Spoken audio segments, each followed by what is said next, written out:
Assalamualaikum warahmatullahi wabarakatuh. Shalom, Om Swastiastu, Namo Buddhaya, salam kebajikan. Kami dari kelompok 7 akan menjelaskan tentang kerangka konseptual akuntansi dan pelaporan keuangan dalam mata kuliah teori akuntansi. Kelompok 7 sendiri beranggotakan Cynthia Melina dengan NIM akhir 073, Faradila Disyanti dengan NIM akhir 285, Resti Rahayu dengan NIM akhir 383, Zakiati Nabila dengan NIM akhir 428, serta Elizabeth Natali dengan NIM akhir 467. Klasifikasi akuntansi. Klasifikasi dalam akuntansi mengelompokkan elemen laporan keuangan berdasarkan karakteristik tertentu untuk memudahkan pemahaman dan analisis. Ketepatan klasifikasi penting untuk transparansi dan keakuratan informasi. Klasifikasi dalam laporan keuangan terdiri dari beberapa elemen utama, yaitu yang pertama ada aset. Aset dibagi menjadi dua. Ada aset lancar yang terdiri dari kas, piutang, persediaan, dan aset lainnya yang dapat dikonversi menjadi kas dalam waktu kurang dari 1 tahun. Lalu ada aset tidak lancar yang terdiri dari aset tetap seperti tanah bangunan dan mesin, investasi jangka panjang, dan aset tak berwujud seperti hak paten dan goodwill. Lalu yang kedua ada liabilitas. Liabilitas dibagi menjadi dua, yaitu liabilitas jangka pendek yang terdiri dari hutang dagang, utang pajak, dan kewajiban lainnya, yaitu tempo dalam waktu 1 tahun. Lalu ada liabilitas jangka panjang yang terdiri dari pinjaman bank jangka panjang, obligasi, dan kewajiban lainnya dengan jatuh tempo lebih dari 1 tahun. Yang ketiga ada ekuitas. Ekuitas adalah modal disetor, laba ditahan, dan komponen ekuitas lainnya yang mencerminkan kepemilikan dalam perusahaan. Lalu yang keempat, ada pendapatan.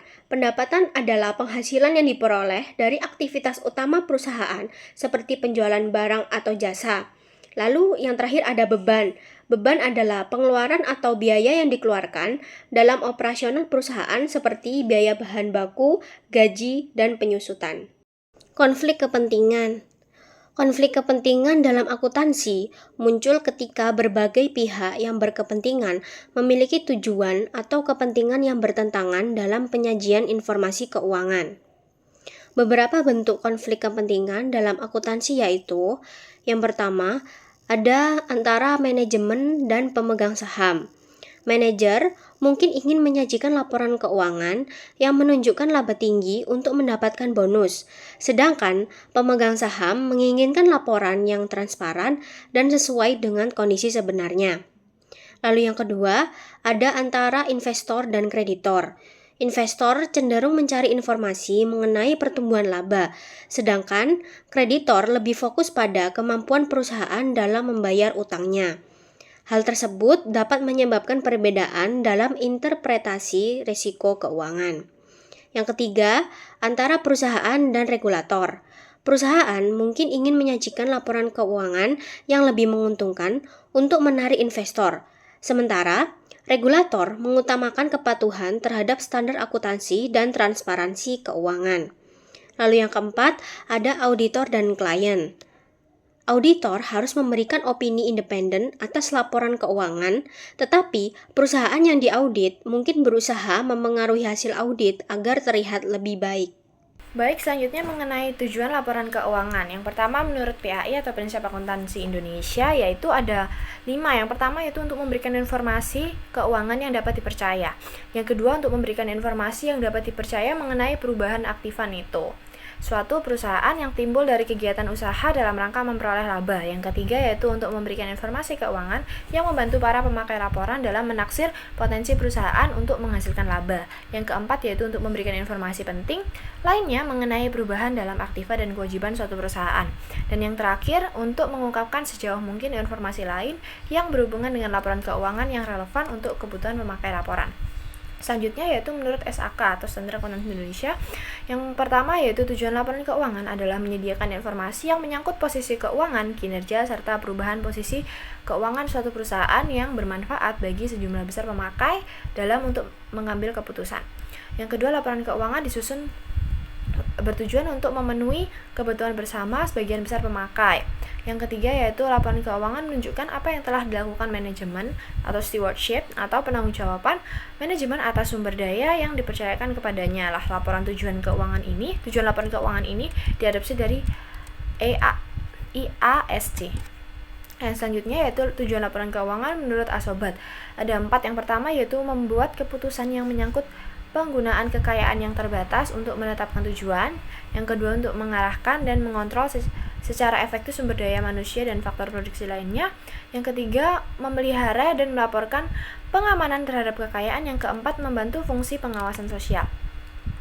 Dan juga ada tujuan laporan keuangan menurut APB Statement Number 4, yaitu ada 3. Yang pertama itu tujuan khusus. Tujuan khusus itu menyajikan laporan keuangan, ada posisi keuangan, hasil usaha, perubahan posisi keuangan secara wajar sesuai GAAP, yaitu yang lalu ada tujuan umum, yaitu untuk memberikan informasi tentang sumber ekonomi, kewajiban, kekayaan bersih, proyeksi laba, perubahan harta, dan kewajiban, dan informasi yang relevan. Lalu tujuan kualitatif yaitu relevan, dapat dipahami, dapat diperiksa, netral, tepat waktu, dapat dibandingkan, serta lengkap. Selanjutnya akan dijelaskan oleh rekan saya. Oke, next ada kerangka konseptual. Kerangka konseptual pelaporan keuangan adalah panduan konseptual yang mendasari penyusunan dan penyajian laporan keuangan untuk stakeholder eksternal. Kerangka konseptual dibentuk dan diterbitkan oleh International Accounting Standard Board atau yang biasa disebut dengan IASB, yang kemudian dilanjutkan dengan adaptasi dari masing-masing negara, sama seperti Indonesia. Kerangka konseptual pelaporan keuangan dijadikan 3 pembabakan atau 3 level yang membentuk struktur panduannya. Yang pertama ada tujuan dasar, yang kedua konsep fundamental, dan yang ketiga pengakuan, pengukuran, dan batasan. Oke, next kita bahas dulu yang pertama, yaitu tujuan dasar.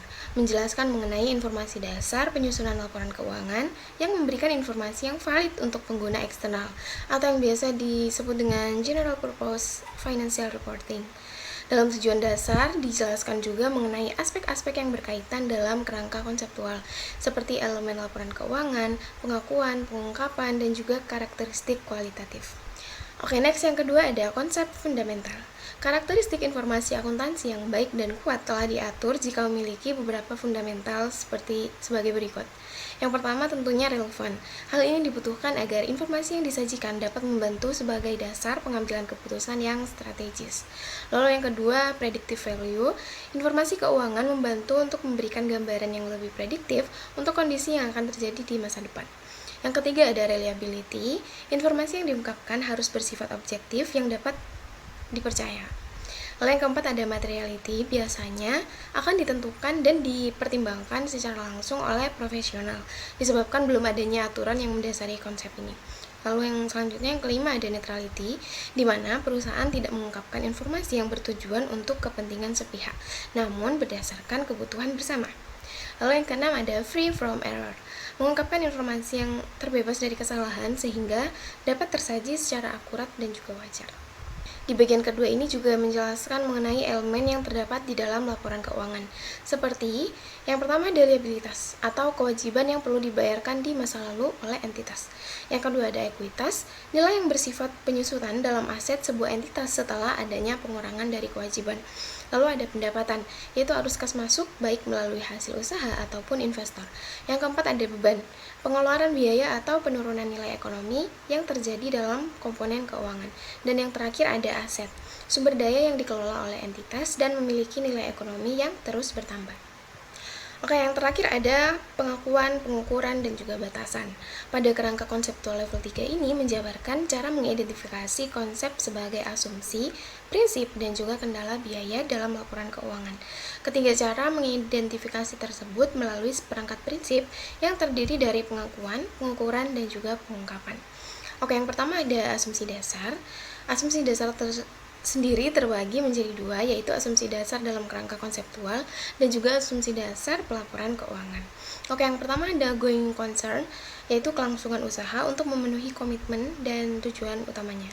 Lalu yang kedua ada ekonomi entity, entitas yang bergerak sebagai mandiri sehingga ada batasan antara entitas dan juga pemilik usaha. Yang ketiga ada monetary unit, yaitu seluruh informasi yang diungkapkan dinyatakan dalam bentuk uang. Lalu yang keempat ada periodicity, yaitu konsisten dalam menjalankan aktivitasnya setiap periode hingga menghasilkan hasil aktual dari aktivitas yang berjalan. Lalu yang kelima ada accrual, yaitu pencatatan transaksi dilakukan dalam periode ketika peristiwa tersebut terjadi. Oke, next, selanjutnya proses pembentukan laporan keuangan harus memenuhi kriteria berikut agar dapat diakui secara penuh. Yang pertama ada probability of future economic benefit. Ada kemungkinan bahwa manfaat ekonomi masa depan pada laporan keuangan akan mengalir dari atau ke entitas. Lalu yang kedua ada reliability of measurement, yaitu memiliki perhitungan biaya atau nilai yang dapat terukur dengan andal. Nah, sedangkan proses pengukuran terjadi setelah seluruh unsur telah diakui dan dicatat dalam laporan keuangan. Adapun dasar pengakuannya itu berbasis seperti berikut. Yang pertama ada historical cost, yaitu biaya historis yang merepresentasikan nilai pada saat aset atau utang telah diterima. Lalu ada current cost, yaitu biaya yang melihat nilai saat ini dalam memperoleh aset atau utang. Dan yang ketiga ada settlement value, nilai yang sudah terrealisasi atau terrealisasikan setelah melepas aset atau utang. Dan yang terakhir ada present value, yaitu nilai saat ini setelah diskonto beserta ekspektasi hasil aset atau ekspektasi penyelesaian utang di masa depan. Baik, materi selanjutnya akan dilanjutkan oleh rekan saya. Di sini saya akan menyampaikan materi mengenai laporan lain-lain. Jadi selain laporan keuangan utama yang terdiri dari laporan neraca, laporan laba rugi, arus kas, dan laporan perubahan ekuitas, ada laporan lain yang mendukung transparansi dan pengambilan keputusan. Yang pertama, laporan di sini ada laporan nilai tambah menunjukkan bagaimana nilai yang diciptakan oleh perusahaan didistribusikan kepada berbagai pihak, seperti pemegang saham, karyawan, pemerintah, dan lain-lain. Laporan ini digunakan dalam perusahaan yang ingin menekankan aspek keberlanjutan dan kontribusi sosial ekonomi. Kemudian yang kedua ada laporan kinerja keuangan, berisi analisis kinerja perusahaan dalam periode tertentu, bisa mencakup rasio keuangan, profitabilitas, dan analisis likuiditas. Yang ketiga ada laporan laba rugi komprehensif, menyajikan seluruh elemen pendapatan dan beban, termasuk yang tidak langsung terkait dengan operasi utama perusahaan, seperti perubahan nilai aset dan investasi. Laporan ini mengintegrasikan unsur-unsur laba rugi dengan penghasilan lain yang belum direalisasi.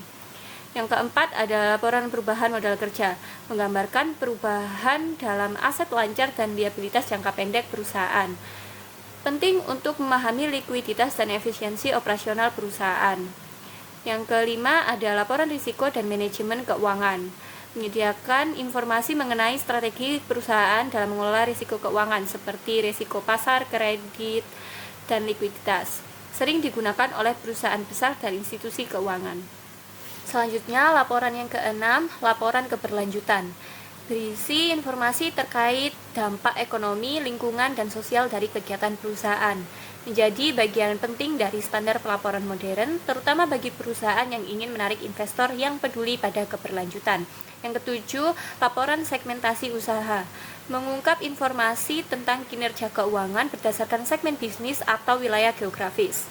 Ini membantu investor dan pemangku kepentingan dalam memahami kontribusi masing-masing segmen terhadap kinerja keseluruhan perusahaan. Yang ke-8 ada laporan goodwill dan aset tidak berwujud. Ini memberikan informasi tentang nilai aset tidak berwujud seperti merek dagang, hak cipta, paten, dan goodwill dari akuisisi bisnis. Sering ditemukan dalam industri berbasis pengetahuan dan teknologi.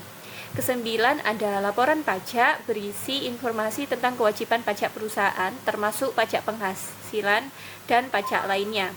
Digunakan oleh regulator dan pemegang saham untuk menilai kepatuhan perusahaan terhadap peraturan perpajakan.